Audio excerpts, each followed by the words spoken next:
Nyagasani yabonye jeje na Sara ni bazima, turashize.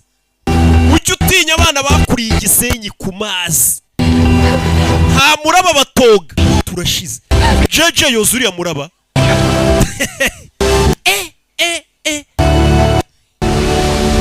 Gukurira ku mazi no ku Kivu na Nyabugogo kuki uri Nyabugogo uri muzima, byaramurenze nawe uri muzima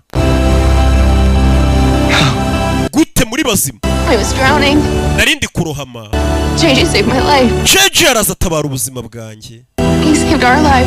Jeje yatabaye ubuzima bwanjye n'ubw'umwana wacu. Yarumiwe. Jeje subu tuzamwitura iki koko sheni?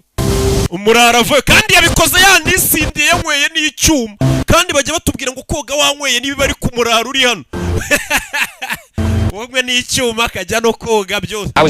Mane nuko narindi hafi nkamutabara n'undi wese yari kumutabara, yaramuyambiriye biramurenga. Kuntu Jeje yiroshye mu mazi abandi batinye, nawe yari yatinye ubwe. Jeje se yicomeka amazi we n'ikebe. Uri umuvandimwe ubuzima bwose. Ko yamubwiye turi umuvandimwe ubuzima bwose. Icometse amazi abandi batinye.